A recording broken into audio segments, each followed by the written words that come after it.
अध्याय 2 इंतजार के बाद आज हम देखने जा रहे हैं अध्याय 3 शिकायत। और शिकायत सुनते ही मुझे एक बहुत प्यारी शायरी याद आई है, तो वो प्रस्तुत करना चाहता हूँ। उसके नाम मिलने का मलाल तो रहेगा, खुद को लाख समझाओ मगर ख्याल तो रहेगा। और इस जहान में मैं उस एक शख्स का भी हकदार नहीं था क्या, उस खुदा से ये मेरा सवाल तो रहेगा। तो बढ़ते हैं अब आगे शिकायत के अध्याय पर।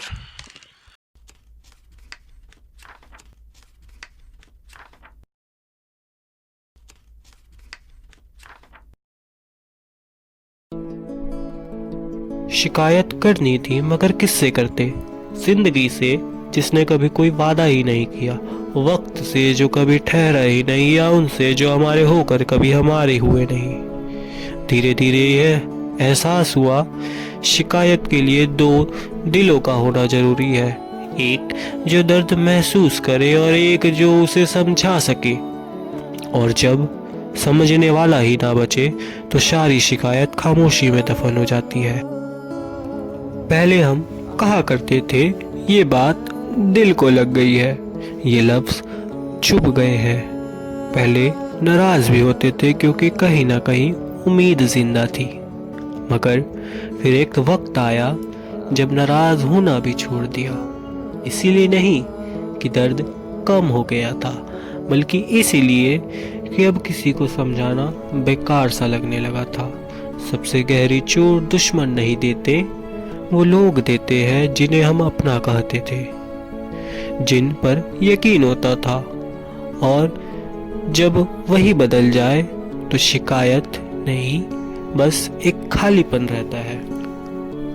अजीब होता है ना जब आप किसी के लिए दिल में जगह बना लो और वो बिना शोर किए आपको उसी जगह से निकाल दे।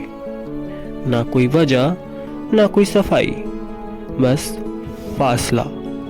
हमने पूछना चाहा कमी कहाँ रह गई थी, मगर सवाल होठों तक आकर रुक गए, क्योंकि सामने खामोशी खड़ी थी। और खामोशी कभी झूठ नहीं बोलती, वो साफ बता देती है अब कोई फर्क नहीं पड़ता।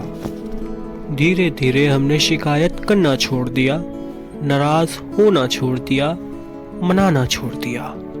अब अगर कोई दूर जाए तो हमने रोकना भी छोड़ दिया, क्योंकि मजबूरी में ठहरा रिश्ता सुकून नहीं देता। लोग कहते हैं तुम बदल गए हो, पर हकीकत ये है हम बदले नहीं, हम बस थक गए हैं। उम्मीद रखते रखते, समझाते समझाते, इंतजार करते करते। अब अगर कोई पूछे क्या हुआ है तुम्हें, तो हम मुस्कुरा देते हैं, क्योंकि अब दर्द बयान करने की आदत नहीं रही, और शायद जरूरी भी नहीं। एक अजीब सा सुकून है अब, ना कोई गिला, ना कोई शिकवा। जिनसे शिकायत थी अब उनसे भी नहीं, और जिंदगी से भी नहीं। क्योंकि सच तो ये है शिकायत वही जन्म लेती है जहां उम्मीद बाकी हो, और जहां उम्मीद ही मर जाए वहां शिकायत भी दम तोड़ देती है।